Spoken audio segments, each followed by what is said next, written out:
Hello दोस्तों, मैं अभिनव Mishra commerce 2.0 के वन शॉट रिवीजन लेक्चर में आपका फिर से एक बार स्वागत करता हूं। तो आज के क्लास में हम लोग लेकर के आए हैं कंपनी थ्योरी, जो हम लोग हिंदी मीडियम में कर रहे थे उसका चैप्टर नंबर 3 बीच से ही आधे पर से ही हम लोगों ने रोक दिया था। और आज के क्लास में हम लोग वहां से जहां से हम लोग छोड़े थे वहां से इसको आज आगे बढ़ाने जा रहे हैं। तो हम लोगों ने लास्ट लेक्चर किया था सिक्योरिटी प्रीमियम अकाउंट के बारे में। सिक्योरिटी प्रीमियम अकाउंट क्या होता है, उसका जो पैसा आता है उसको हम लोग क्या किस किस यूज में लेते हैं, उसके बाद सिक्योरिटी प्रीमियम और सिक्योरिटी प्रीमियम रिजर्व में क्या अंतर होता है, ये सारी चीजें हम लोगों ने पढ़ लिया था। और आज के लेक्चर में हम लोगों को शुरू करना है अंशों का बट्टे या कटौती पर निर्गमन, यानी धारा 53 के बारे में हमें पढ़ना है। ठीक है सर, तो चलिए शुरू करते हैं। तो टॉपिक का नाम लिखा हुआ है कि अंशों का बट्टे या कटौती पर निर्गमन, ये धारा 53 के अनुसार बताया जाता है। आपको बता दें एग्जामिनेशन में, परीक्षा में ये धारा 53 से खूब सवाल पूछा जाता है, इसलिए इस सवाल को अच्छे से तैयार कर लेना है, इस धारा को अच्छे से याद कर लेना है कि धारा 53 कहता है कि कंपनी अधिनियम का धारा 53 जो है सेक्शन 53 जो है वो कहता है कि कोई भी कंपनी अपने अंशों को बट्टे या कटौती पर निर्गमित नहीं कर सकती है। यानी issue of share at discount के बारे में कहता है कि कोई भी कंपनी जो है अपने शेयर को अंशों पर डिस्काउंट पर यानी कि बट्टों पर निर्गमित नहीं कर सकती है। ये बात यहाँ लिखा हुआ है, जब आइए डिटेल में पढ़ते हैं तो पता चलेगा। यहाँ लिखा हुआ है कि जब अंशों को अंकित मूल्य यानी फेस वैल्यू से कम, सबसे पहले तो यहाँ अर्थ समझाया गया है कि बट्टे या कटौती का अर्थ क्या है। तो यहाँ लिखा गया है कि जब अंशों को अंकित मूल्य यानी फेस वैल्यू से कम पर जारी किया जाता है तो इसे बट्टे या कटौती पर अंशों का निर्गमन कहा जाता है। उसके बाद लिखा है कटौती पर अंशों के निर्गमन पर प्रतिबंध यानी prohibition on issue of share at discount. यही बात मैं कह रहा था कि अंशों को कटौती या बट्टे पर निर्गमित करने पर प्रतिबंध लगाया गया है धारा 53 के अनुसार। धारा 53 जो कहता है कि आप जो है वो धारा 53 कहता है कि कोई भी कंपनी अपने अंशों को निर्गमित करेगी तो कटौती पर नहीं कर सकती है, उस पर प्रतिबंध लगाया गया है भारतीय कंपनी अधिनियम 2013 के अनुसार। क्लियर है बात? आगे लिखा है कंपनी अंशों की कटौती पर निर्गमित कंपनी अंशों को कटौती पर निर्गमित नहीं कर सकती है। कंपनी अंशों को कटौती पर निर्गमित नहीं कर सकती है। किसके अनुसार? धारा 53 के अनुसार। ये धारा आपको याद रखना है, एग्जाम में खूब पूछा जाता है। अगला टॉपिक है अंशों का अल्प अविधान। अंशों का अल्प अविधान यानी अंडर सब्सक्रिप्शन ऑफ शेयर। ये टॉपिक हम पहले भी आप लोगों से चर्चा कर चुके हैं कि जब कंपनी शेयर इशू करती है मार्केट में तो जितना अविधान आता है यानी कि जितना पब्लिक सब्सक्राइब करते हैं उस सब्सक्रिप्शन को देखा जाता है कि जितना हमने इशू किया था, कंपनी के द्वारा जितना शेयर इशू किया गया था, क्या उतना शेयर सब्सक्राइब हुआ है कि नहीं हुआ है। अगर उतना शेयर जितना इशू किया गया था उससे कम अगर सब्सक्राइब हुआ है तो उसको ही अंडर सब्सक्रिप्शन कहा जाता है। नाम से यह स्पष्ट है, अल्प अविधान यानी कि कम हुआ है, अल्प हुआ है, कम हुआ है, अंडर सब्सक्रिप्शन। वही बात यहाँ एक्सप्लेन भी किया गया है कि जब कंपनी द्वारा निर्गमित अंशों की तुलना में कम अंशों के लिए आवेदन पत्र प्राप्त होते हैं तो इसे अंशों का अल्प अविधान कहा जाता है। ठीक है, अल्प अविधान की दशा में लेखांकन व्यवहार कैसे होता है यानी अकाउंटिंग आप कैसे करते हैं अगर अंडर सब्सक्रिप्शन हो जाता है शेयर का। तो लिखा है ऐसी स्थिति में कंपनी की पुस्तकों में लेखांकन प्रक्रिया केवल याचित अंशों की संख्या के आधार पर की जाती है। जितना संख्या आया हुआ है सब्सक्राइब होकर के सिर्फ और सिर्फ उतना ही शेयर पर हम लोग अकाउंटिंग करना शुरू कर देते हैं अंडर सब्सक्रिप्शन के केस में। क्लियर है बात? आगे लिखा है अंशों का अधि अविधान या अति अविधान यानी ओवर सब्सक्रिप्शन के बारे में। पहले अंडर सब्सक्रिप्शन बता दिया, फिर अब ओवर सब्सक्रिप्शन के बारे में बता रहा है कि अगर अंशों का अधि अविधान हो जाता है या अति अविधान हो जाता है तो ऐसी परिस्थिति में लेखांकन कैसे किया जाएगा।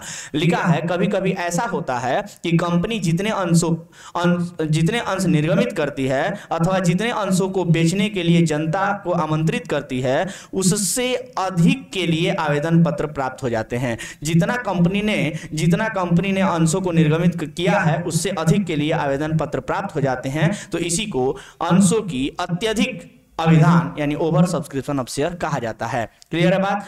आगे कहता है अधि अभिधान तथा अल्प अभिधान में अंतर क्या है, यानी difference between over subscription and under subscription. क्या डिफरेंस है, तो डिफरेंस बताया है सबसे पहले अर्थ, जो अभी अभी अर्थ हम लोगों ने पढ़ा है वो अर्थ यहाँ पर लिखा है अधि अभिधान के बारे में और अल्प अभिधान के बारे में। ठीक है, उसके बाद लिखा है न्यूनतम अभिधान का प्रश्न। न्यूनतम अभिधान का प्रश्न कहाँ खड़ा होगा, तो न्यूनतम अभिधान का जो प्रश्न है वो कहाँ उठता है सर, ओवर सब्सक्रिप्शन में तो बिल्कुल भी नहीं उठता है, क्योंकि ये ऑलरेडी अति अभिधान हो गया है, ऑलरेडी सब्सक्रिप्शन ज्यादा हो गया है। न्यूनतम अभिधान वाला प्रश्न यहाँ पर उठेगा ही नहीं।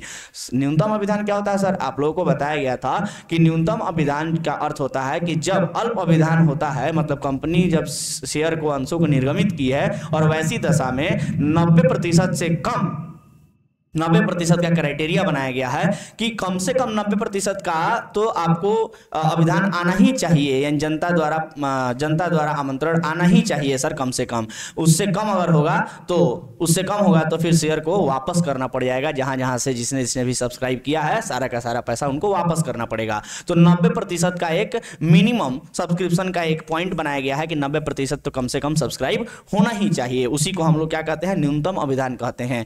तो ये न्यूनतम अभिधान का प्रश्न कब होगा, जब अल्प अभिधान होगा, तो देखा जाएगा कि कम से कम 90% भी हुआ है कि नहीं हुआ है। तो अति अभिधान की दशा में ऐसा प्रश्न नहीं उठता है, लेकिन अल्प अभिधान की दशा में ऐसा प्रश्न उठता है। क्लियर है बात। आगे लिखा है कि न्यूनतम अभिधान नहीं होने पर कंपनी को एक निर्धारित समय सीमा के अंदर आवेदन की राशि लौटानी पड़ती है। इसी विषय में मैं कह रहा था कि अगर न्यूनतम अभिधान भी नहीं हुआ तो फिर कंपनी को क्या करना पड़ेगा, सारा का सारा राशि जो है वो लौटाना पड़ेगा। आवंटन के बारे में कहता है कि अधि अभिधान की दशा में सभी आवेदनों को स्वीकृत नहीं किया जाता है, बल्कि कुछ आवेदनों को अस्वीकृत किया जाता है। सिंपल सा अर्थ इसका ये होता है कि जितना कंपनी ने शेयर इशू किया था उतना ही अलॉट कर सकता है। सिंपल सा कंसेप्ट है कि जितना कंपनी ने शेयर अलॉट किया था उतना ही, जितना कंपनी ने शेयर इशू किया था उतना ही अलॉट कर सकता है, उससे ज्यादा नहीं कर सकता है। तो अगर ज्यादा शेयर के लिए एप्लीकेशन आ गया है तो भी ज्यादा नहीं करेगा, जितना शेयर इशू किया गया था उतना ही क्या करेगा, उतना ही शेयर को स्वीकार करेगा, बाकी को अस्वीकार कर देगा। आगे कहता है अल्प अभिधान की दशा में सभी आवेदनों को स्वीकृति करते हुए अंश आवंटित किए जाते हैं। ये तो ऑलरेडी कम आया है तो इसको सबको एक्सेप्ट कर लिया जाता है। क्लियर है बात। आगे लिखा है राशि वापसी के बारे में। अति अभिधान की दशा में उन आवेदकों को राशि लौटाई जाती है जिसके आवेदन पत्र पूर्णतः अस्वीकृत किए जाते हैं। पूर्णतः अगर किसी के आवेदन पत्र को अस्वीकृत कर दिया जाता है तो ऐसे आवेदन पत्रों पर आवेदकों को पूरी की पूरी राशि उनकी वापस लौटा दी जाती है। लेकिन अल्प अभिधान की दशा में उन आवेदनों की दशा में आवेदकों को राशि लौटाने का प्रश्न ही नहीं उठता है। सिंपल सा अर्थ ये है कि सर अल्प अभिधान हुआ है, ऑलरेडी शेयर कम आया है, तो किसी को वापस लौटाने की जरूरत नहीं होती है, जितना आया है सबको एक्सेप्ट कर लिया जाता है। क्लियर है बात। तो ये था आपका प्रश्न अल्प अभिधान और अति अभिधान की दशा में। आगे एक टॉपिक है, छोटा सा टॉपिक है, कर्मचारियों के अंशों का निर्गमन, यानी issue of share to employee. यानी कभी कभी ये भी प्रश्न आ जाता है एग्जाम में, ये भी प्रश्न आ जाता है कि अगर किसी दशा में इंप्लॉई को अंश दिए गए, शेयर दिए गए, तो क्या होगा, कैसे होगा, उसको क्या कहा जाएगा। तो लिखा है कंपनी अपने कर्मचारियों को 2 योजनाओं के अंतर्गत अंश निर्गमित कर सकती है। 2 योजनाएं बताई गई हैं जिसके तहत कंपनी अपने कर्मचारियों को क्या करती है, अंश निर्गमित करती है। पहले वाले का नाम है कर्मचारी स्कंध क्रय योजना, जिसको इंप्लॉई स्टॉक परचेज स्कीम यानी ESPS कहते हैं, और दूसरा कर्मचारी स्कंध विकल्प योजना यानी इंप्लॉई स्टॉक ऑप्शन प्लान, जिसको शॉर्ट में ESOP यानी ESOP कहा जाता है। ज्यादातर प्रचलन में ESOP होता है, तो ESOP कभी कभी पूछ लेता है, ठीक है। लेकिन यहाँ पर दोनों के बारे में समझाया गया है कि कर्मचारी स्कंध क्रय योजना क्या है और दूसरा कर्मचारी स्कंध विकल्प योजना क्या है, दोनों के बारे में यहाँ पर बताया गया है। तो आइए दोनों के बारे में थोड़ी थोड़ी बातें जान लेते हैं। लिखा है कर्मचारी स्कंध क्रय योजना के बारे में कि संचालकों, अधिकारियों या कर्मचारियों की योग्यता को सुरक्षित रखने और उनमें अपनत्व व भागीदारी की भावना जागृत करने के लिए कंपनी द्वारा पूर्व निर्धारित मूल्य पर प्रस्तावित प्रतिभूतियों को इनके द्वारा भविष्य में किसी तिथि पर क्रय योजना कहलाता है। कहने का अर्थ यह है कि जो भी संचालक, अधिकारी या कर्मचारी होते हैं कंपनी के, उनका जो अपनत्व और भागीदारी भावना होती है कंपनी के प्रति जागृत करने के लिए, या जो पहले से है वो मेंटेन करने के लिए कंपनी क्या करती है कि पूर्व निर्धारित मूल्य पर ही क्या कर देती है, जो पहले से निर्धारित था मूल्य उसी मूल्य पर कंपनी के नए शेयरों को उनको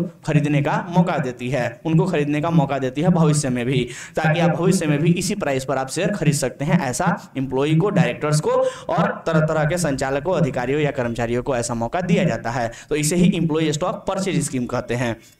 और दूसरा नंबर है कर्मचारी स्कंद विकल्प योजना यानी एम्प्लॉय स्टॉक ऑप्शन प्लान, जिसमें कहा जाता है कि संचालकों, अधिकारियों या कर्मचारियों की योग्यता को सुरक्षित रखने और उनमें अपनत्व व भागीदारी की भावना जागृत करने के लिए कंपनी द्वारा पूर्व निर्धारित मूल्य पर प्रस्तावित प्रतिभूतियों को इनके द्वारा भविष्य में किसी तिथि पर क्रय या आवेदन करने के लिए दिया गया विकल्प कर्मचारी स्कंद योजना ईसॉप कहलाता है। यानी कि जब हम विकल्प देते हैं तो इसे ही हम लोग क्या कहेंगे, कर्मचारी स्कंद योजना कहेंगे। विकल्प कर्मचारी स्कंद योजना यानी ईसॉप कहलाता है। आगे लिखा है नगद के अतिरिक्त अन्य प्रतिफल के लिए अंशों का निर्गमन, यानी कि अगर हम नगद पैसा ना लेकर के कुछ और के बदले अगर हम किसी को अंशों का निर्गमन कर रहे हैं तो उसे ही नगद के अतिरिक्त अन्य प्रतिफल के लिए अंशों का निर्गमन कहा जाएगा, यानी issue of share for consideration other than cash कहा जाएगा। लिखा है कि जब कोई कंपनी अंशों का निर्गमन नगद के लिए नहीं बल्कि कुछ संपत्तियों या सेवाओं का क्रय करने हेतु करे तो ऐसे निर्गमन को नगद के अतिरिक्त अन्य प्रतिफल के लिए निर्गमन कहा जाता है। नगद ना लेकर के कुछ और के बदले में, जैसे हमने किसी से मशीन खरीदा है, मान लीजिए किसी क्रेडिटर से स्टॉक खरीदा है तो क्रेडिटर को पैसा देने के बजाय हमने कुछ शेयर दे दिया, किसी से मशीन खरीदा है तो वेंडर को हम पैसा देने के बजाय उसको शेयर दे दिया, तो ऐसे में कहा जाता है नगद के अतिरिक्त अन्य प्रतिफल के लिए अंशों का निर्गमन हुआ है। क्लियर है बात? जैसे कि लिखा है विक्रेता, जो अभी एग्जांपल दे रहे थे वही यहां लिखा है, एग्जांपल लिखा है कि विक्रेताओं को अंशों का निर्गमन यानी issue of share to vendor संपत्तियों के क्रय के लिए। दूसरा लिखा है प्रवर्तकों आदि के कौन अंशों का निर्गमन यानी issue of share to promoters प्रबंधकीय तकनीकी सेवाओं के लिए। तीसरा कहता है अभिगोपकों को अंशों का निर्गमन issue of share to underwriters अभिगोपन कमीशन के लिए। इन सभी कार्यों के लिए हम लोग क्या करते हैं, अंशों का निर्गमन कर सकते हैं। चलिए अगला टॉपिक लिखा हुआ है विक्रेताओं को अंशों का निर्गमन यानी issue of share to vendor. विक्रेताओं को अंशों का निर्गमन, इन सबको एक एक करके यहाँ पर बताया गया है, एक्सप्लेन किया गया है और ये एक्सप्लेनेशन के साथ ही हमारा चैप्टर जो होगा वो खत्म हो जाएगा। लिखा हुआ है विक्रेताओं को अंशों का निर्गमन यानी issue of share to vendor. कहता है कि जब कंपनी किसी से संपत्ति क्रय करे एवं इसके विक्रेताओं को इसका मूल्य नगद में न चुकाकर अंशों के द्वारा चुकाए तो यहाँ पर कंपनी के अंशों के बदले नगद रुपया प्राप्त नहीं होता बल्कि संपत्तियां मिलती हैं। तो इसे ही हम लोग विक्रेताओं को अंशों का निर्गमन यानी इशू ऑफ शेयर वेंडर कहा जाता है। लिखा है इसके संबंध में आवश्यक लेखे यानी जर्नल एंट्री क्या होता है इससे संबंधित। तो जब भी संपत्ति खरीदा जाता है तो संपत्ति खरीदने के लिए जर्नल एंट्री हो जाता है asset account debit to vendor account with purchase price. जितने का शेयर खरीदा गया है उतने रुपया से यहां पर asset account debit to vendor account लिख दिया जाएगा। और जब इसे हम सममूल्य पर यानी कि फेस वैल्यू पर इशू करते हैं, जब फेस वैल्यू पर इशू करते हैं तो एंट्री हो जाता है vendor account debit to share capital account. Clear है बात? और जब हम वेंडर को प्रीमियम पर शेयर इशू करते हैं तो एंट्री हो जाता है vendor account debit to share capital account to security premium account या सिक्योरिटी प्रीमियम रिजर्व अकाउंट। उसके बाद अगर हम डिस्काउंट पर दे देते हैं शेयर को वेंडर को तो एंट्री होता है vendor account debit to discount vendor account debit discount on issue of share account debit to share capital account. Clear है बात? यहां डिस्काउंट डेबिट में चला जाएगा। उसके बाद यहां कुछ ध्यान रखने वाली बातें कही गई हैं। ध्यान रखने वाली बातें क्या है सर? लिखा है कि यदि प्राप्त शुद्ध संपत्तियों यानी एसेट्स माइनस लायबिलिटी को शुद्ध संपत्ति बोलते हैं, एग्जैक्ट एक्चुअल कैपिटल बोलते हैं, शुद्ध संपत्ति यानी नेट एसेट बोलते हैं। कहता है उसके क्रय प्रतिफल के भुगतान उसके क्रय प्रतिफल के भुगतान में कम राशि नगद प्लस अंश का भुगतान किया जाए तो अंतर की राशि को पूंजी संचय खाते यानी कैपिटल रिजर्व में क्रेडिट किया जाता है। सिंपल सी बात है। कहता है कि जब नेट एसेट क्रय प्रतिफल के भुगतान में कम राशि का भुगतान किया जाए, मतलब जो नेट एसेट हमने खरीदा है और उसके बदले में कम पैसा हम लोग दे रहे हैं तो हमें प्रॉफिट हो रहा है और उस प्रॉफिट को कैपिटल रिजर्व में कैपिटल नेचर का प्रॉफिट कहलाएगा और उस प्रॉफिट को कैपिटल रिजर्व अकाउंट में क्रेडिट कर दिया जाता है। आगे लिखा है यहां पर कि यदि क्रय प्रतिफल, क्रय मूल्य से अधिक राशि के अंशों का निर्गमन किया जाए। सिंपल सी बात है, जितने का नेट एसेट हमने खरीदा है उससे ज्यादा का अगर हम शेयर दे रहे हैं तो हमें लॉस हुआ, और लॉस हुआ तो वैसे स्थिति में अंतर की राशि को ख्याति यानी गुडविल माना जाएगा और ख्याति खाते को डेबिट किया जाएगा। ठीक है सर, तो liability plus purchase price minus assets बराबर गुडविल निकल के आता है। मतलब अगर हमने खरीदा है, जितने रुपया का भी संपत्ति खरीदा है, नेट एसेट खरीदा है, अगर वो उसके बदले में हम जो शेयर दे रहे हैं वो ज्यादा दे रहे हैं तो वो सामने वाले का गुडविल कहलाएगा और उसे गुडविल अकाउंट में डेबिट किया जाएगा। क्लियर है बात? चलिए आगे लिखा है प्रवर्तकों के अंश, तीसरा नंबर पॉइंट हो गया यहाँ पर, बी नंबर पॉइंट दूसरा नंबर, प्रवर्तकों को अंशों का निर्गमन यानी issue of share to promoters. आइए जर्नल एंट्री क्या होता है? एक ही जर्नल एंट्री होता है जब भी हम लोग प्रमोटर्स को शेयर देते हैं तो एंट्री होता है इनकॉर्पोरेशन कॉस्ट अकाउंट या फिर goodwill account debit to share capital account. ये सिंपल सा एंट्री होता है और एंट्री लिख दिया जाता है कि बीइंग इशू, नरेशन लिख दिया जाता है कि being issue of dash dash share यानी कितना शेयर दिए हैं of rupees dash dash cash fully paid up to promoter यानी प्रमोटर को कितने शेयर कितने रुपए वाले दिए हैं ये लिख दिया जाता है। Number of share into paid up value के हिसाब से कैलकुलेशन करके दे दिया जाता है। आगे लिखा है अभिगोपकों को अंशों का निर्गमन यानी issue of share to underwriters. कभी कभी अभिगोपकों को यानी अंडरराइटर्स को हम लोग क्या करते हैं? शेयर्स देते हैं। अभी अंडरराइटर कौन होते हैं पहले भी आपको इसके बारे में हम बता चुके हैं, एक बार फिर से बता देते हैं। जब कभी भी शेयर इशू किया जाता है तो कंपनी को हमेशा ये डर बना रहता है कि फुल सब्सक्रिप्शन होगा कि नहीं होगा। ऐसी दशा में कुछ ऐसे लोग होते हैं जो भरोसा दिलाते हैं कंपनी को कि अगर आपका मार्केट में शेयर नहीं भी बिक रहा है तो हम आपका शेयर सारा का सारा खरीद लेंगे, जिनको अंडरराइटर्स यानी अभिगोपक कहा जाता है। और वो उन लोगों को ये भरोसा दिलाने के लिए कंपनी को कुछ कमीशन देना पड़ता है। मतलब कंपनी जो है वो कुछ कमीशन देती है उन अभिगोपकों को, उन व्यक्तियों को, उसे ही उस कमीशन को ही अंडरराइटर्स कमीशन यानी अभिगोपन कहा जाता है। ठीक है सर, तो ऐसी दशा में अगर हम शेयर दे रहे हैं उनको, उन अभिगोपकों को अगर शेयर दे रहे हैं कमीशन के बदले में तो क्या होगा ये और क्या कैसे एंट्रीज वगैरह होते हैं इसके बारे में हम लोग चर्चा करते हैं।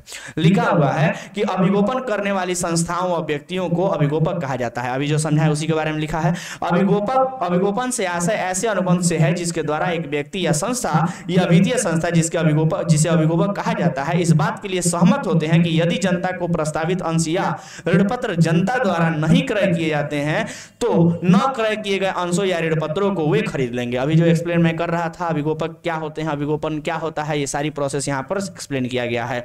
इस कार्य के लिए अभिगोपक एक निर्धारित कमीशन वसूलते हैं जिसे अभिगोपन कमीशन यानी अंडरराइटिंग कमीशन कहा जाता है। अभिगोपन कमीशन की गणना निर्गमित मूल्य पर की जाती है। आइए चर्चा करते हैं कि कैसे तुलना की जाती है। क्या जर्नल एंट्री होती है? निर्गमित मूल्य यानी कि इशू प्राइस पर किया जाता है। जर्नल एंट्री क्या होता है सर? तो जर्नल एंट्री होता है अभिगोपनीय कमीशन दे होने पर यानी ड्यू ऑफ अंडरराइटिंग कमीशन, इसके लिए एंट्री होता है underwriting commission account debit to underwriters account. ये हो गया। और उसके बाद हम लोग जब शेयर देते हैं तो एंट्री होता है underwriters account debit to share capital account, ये एंट्री हो जाता है।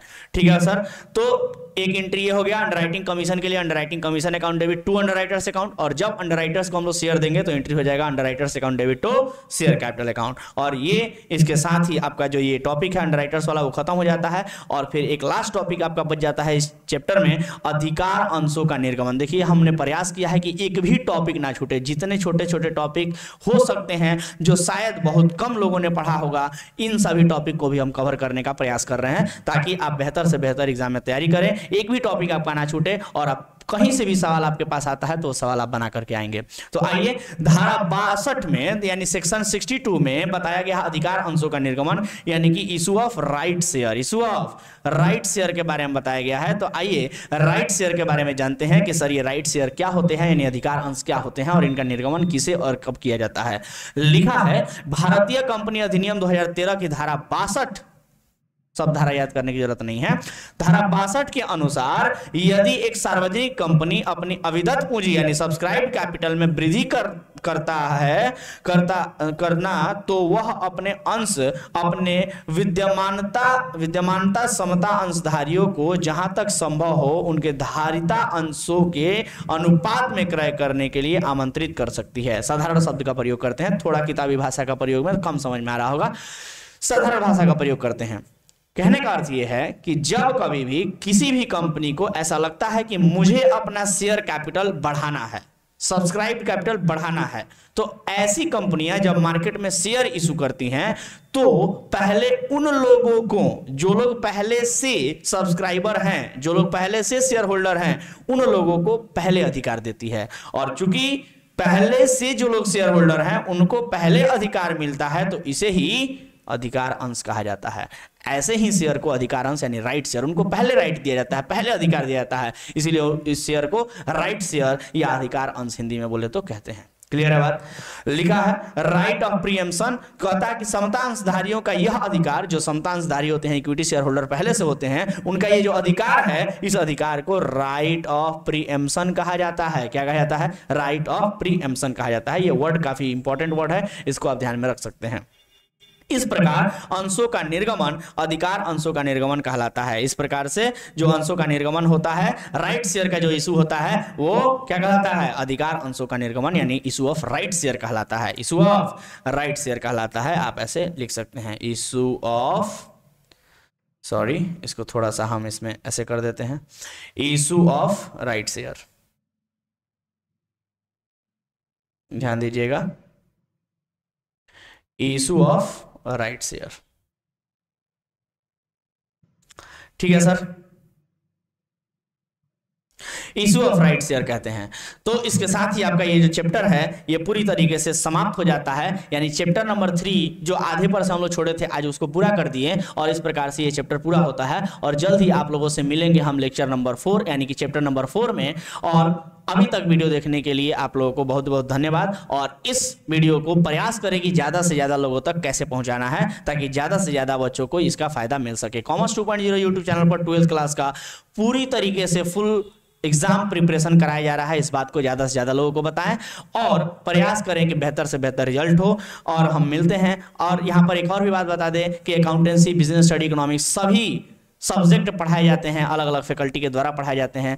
एग्जाम तैयारी जो है ऑब्जेक्टिव का, सब्जेक्टिव का और थ्योरी, प्रैक्टिकल, हर तरीके का तैयारी यहाँ पर कराया जा रहा है। तो ऐसे ही कॉमर्स 2.0 चैनल के साथ जुड़े रहें, देखते रहें और मिलते रहें। धन्यवाद।